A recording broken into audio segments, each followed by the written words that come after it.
চিনি ছাড়া গুড় ছাড়া আবার লাড্ডু হয়, এটাও আবার সম্ভব? হ্যাঁ বন্ধুরা, সম্ভব। খুবই সিম্পল অ্যান্ড খুবই ইজি। এই লাড্ডুটা আপনারা স্টোর করে রাখতে পারবেন বহুদিন পর্যন্ত, আর এতে কোনো রকমের চিনি গুড় কিছুই নেই।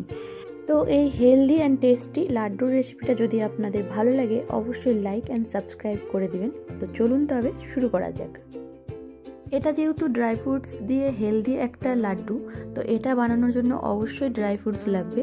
তো আপনারা যেটা যেমন পাবেন নিয়ে নিতে পারেন। এখানে আমি আলমন্ড, কাজু, কিছুটা এটা পামকিন সিড, আর এটা হচ্ছে মেলন সিড, কিশমিশ, এটা তিল, আর সামান্য একটু পোস্ত নিয়েছি। আপনারা চাইলে আখরোট, পেস্তা যেটা পাবেন, কিউই, যে কোনো ড্রাই ফ্রুট নিয়ে নিতে পারেন।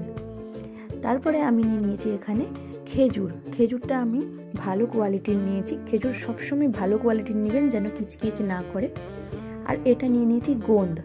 এটা যদি আপনাদের কাছে না থাকে তো নাও দিতে পারেন, কিন্তু এটার গুণ খুব।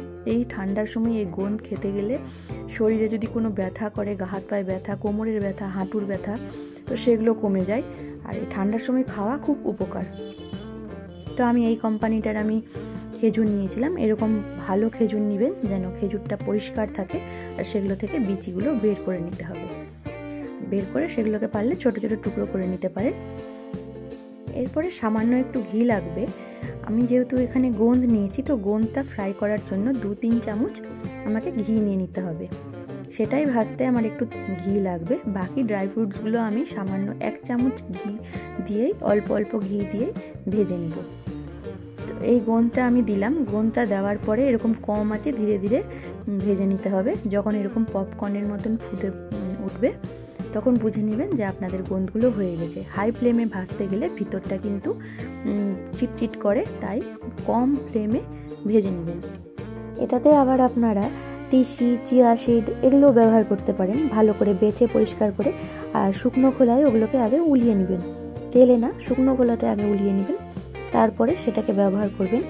তো সেটাও দিলে কিন্তু খুব টেস্টি হয়। টেস্টি হওয়ার থেকেও খুব হেলদি হয়। আলমন্ড আমাদের ব্রেনের জন্য খুব উপকার, তাই আলমন্ডটা আমি এখানে বেশি করে নিয়েছি, যেহেতু এটা আমি বাচ্চাদের জন্য বানাবো। আপনারা নিজেদের মতন পরিমাণটা কম বেশি করে নিতে পারেন। আর প্রত্যেকটা ড্রাই ফ্রুটস এইভাবে কম আঁচে অল্প ঘি দিয়ে এইভাবে প্রত্যেকটা আলাদা আলাদা করে আমি ভেজে নিয়েছি। আর তিলটা এরকম আমি আলমন্ডের সাথে দিয়েই এভাবে নাড়াচাড়া করে নিয়েছি যেন তিলটাও ভাজা হয়ে যায়। তারপরে এটাকে আমি হালকা করে যে চপারগুলো হয়, চপারগুলো দিয়ে এটাকে গুঁড়ো গুঁড়ো করে নিব। কাটা তো আছে, আর একটু গুঁড়ো গুঁড়ো করে নিব। আর এদিকে সামান্য একটু ঘিয়ের মধ্যে এই খেজুরগুলো অ্যাড করে দিয়ে কম আঁচে রেখে দিব যতক্ষণ না একটু ওটা গলে গলে আসে।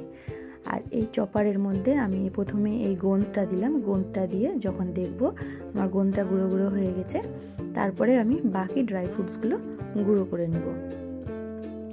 প্রত্যেকটা ড্রাই ফ্রুট যেহেতু আমি ঘিয়ে ভেজেছি, এত ক্রাঞ্চি হয় এই লাড্ডুটা বানানোর পরে, খুবই সুন্দর লাগে। আর অনেক দিন পর্যন্ত কোনো ফ্রিজে রাখার দরকার নেই, বাইরেই কৌটোর মধ্যে খুব সুন্দরভাবে থেকে যায়। এত টেস্টি হয় এটা খেতে, আর শরীরের পক্ষেও খুব উপকার, যেহেতু এর মধ্যে কোনো রকমের চিনি নেই। আর এটা আপনাদের কোনো রকমের ক্ষতিও করবে না। ঠান্ডার সময় এরকম বানিয়ে খেয়ে দেখুন, শরীরের জন্য উপকার, আর বানানো খুব সিম্পল। আর প্রত্যেকটাই আইটেম আপনারা পেয়ে যাবেন, এমনই সব আইটেমগুলো আমি এখানে ব্যবহার করেছি। দেখুন খেজুরটা যখন আমার এরকম ম্যাশ হয়ে আসবে, দেখবেন এরকম গলে গলে আসবে, সেই টাইমে যে ড্রাই ফ্রুটসগুলোকে গুঁড়ো গুঁড়ো করে রেখেছিলাম সেটা এর মধ্যে দিয়ে দিব। এটা কিন্তু মিক্সিতে দিয়ে পাউডার করবেন না, এখানে আমি পাউডার ফর্মে ব্যবহার করছি না। এখানে এগুলো যেন চাংসগুলো প্রত্যেকটা মুখে পড়ে সেই রকম এগুলোকে দিতে হবে, তবেই এটা খেতে ভালো লাগবে। যেটা গুঁড়ো করে পাউডার করে সেটা গোন্দের লাড্ডু আমার চ্যানেলেও দেওয়া আছে। তো যদি দেখার ইচ্ছা হয় তো সেটাও আমার চ্যানেল গিয়ে ভিজিট করে দেখে আসতে পারেন। এদিকে আমি গোন্দটাকে একটু হালকা ঠান্ডা হলে মেখে নিব। কোনো রকমের কোনো এর মধ্যে জল নেই, তেল নেই, নর্মালি আমি মেখেছি, তাতেই কত ঘি ছেড়ে এসেছে, আমার হাতে দেখলেই বুঝতে পারবেন। তারপরে এগুলোকে এরকম গোল গোল করে প্রত্যেকটা লাড্ডু বেঁধে নিতে হবে। বাস আপনাদের এই লাড্ডু রেডি। বিকালবেলা হোক বা সন্ধ্যাবেলা যখন মর্জি সকালের দিকে বা টিফিনে নিয়ে যাবেন, যখন মর্জি এই লাড্ডু আপনারা খেতে পারেন। শুধু শুধু খেজুর খেতেও অনেকের হয়তো ভালো লাগে না, কিন্তু এই লাড্ডুটা খেয়ে কেউ বুঝতেই পারবে না যে খেজুর দিয়ে এটা লাড্ডু বানানো হয়েছে। বাচ্চাদেরকে একটা করে দিবেন, এর মধ্যে যেহেতু আলমন্ড রয়েছে সেটাও অনেক উপকারে দিবে।